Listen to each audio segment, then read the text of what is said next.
Well, it's about damn time. So the trailer for The Dark Tower finally hit, and I feel a little bit obligated to talk about this one because I did a video, a month and a half back or so, basically asking, what's going on with this movie? Well, we've got a trailer, finally, and you know, it didn't just drop out of nowhere. They kind of teased it. They finally gave an official poster. They gave us, you know, these little clips, and now we've got the proper trailer. Now, a couple reminders. I have not read the books, so I don't have that grounding or any set of expectations based on that. I know a little bit about them in terms of the broad ideas and sort of some of the ideas behind it. And like most Stephen King things, I hear the idea and go, huh, nifty. And that could make a really good thing, or it could make something that's just bleh. That's not necessarily on Stephen King. You know, good movies, bad movies, depends on the production, all these other things. But I don't have a particular inherent investment in this, is what I'm saying. But it, at least as far as the source material goes.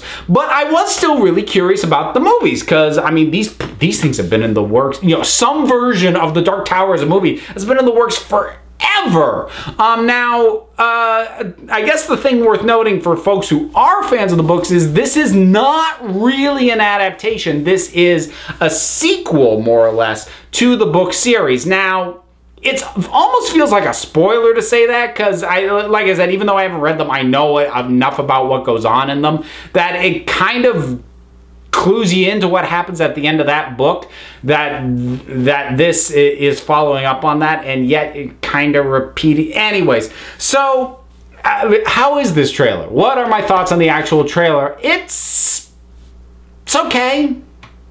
I mean, then that's the thing. It's okay. It's not bad. There aren't a ton of red flags in this, but it's kind of generic.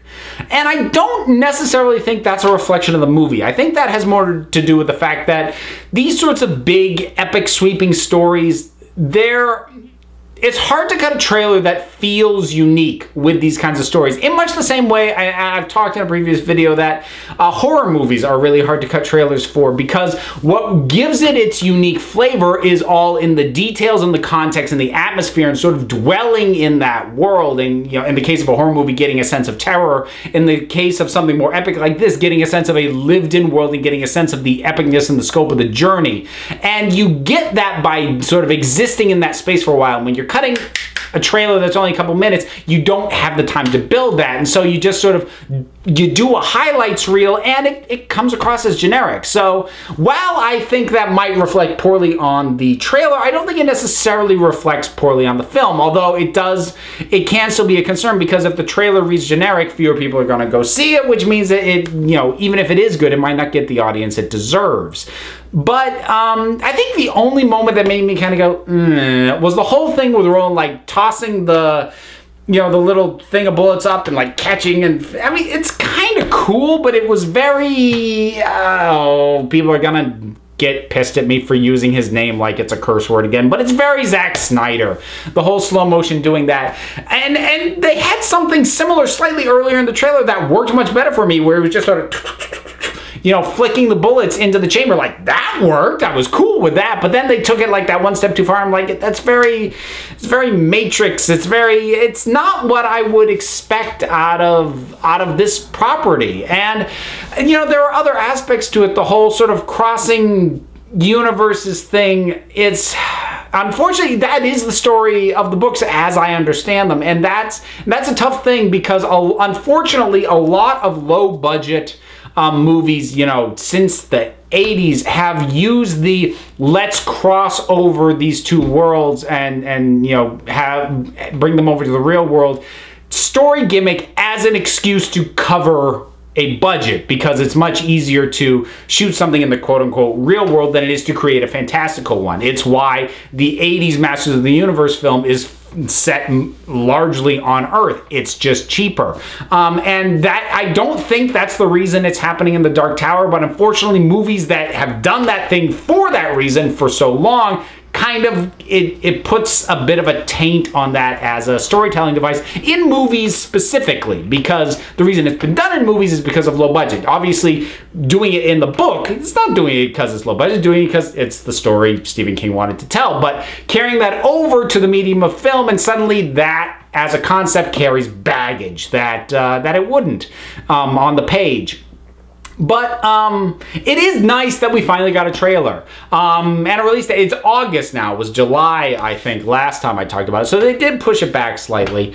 I'll be curious to see how much more of a push they do on this, because there's part of me that thinks that the studio is afraid of this movie. And I'm not entirely sure why. There are a number of reasons why that could be. It could be pessimistic view that it just stinks. It could be that it is a movie that they just don't know how to market. I mean, if it was really kept true to the books, which are notoriously very, literate and integrated and all these sorts of things that are hard to translate to film, they could end up with a movie that's true to the books, but they just don't know how to sell it.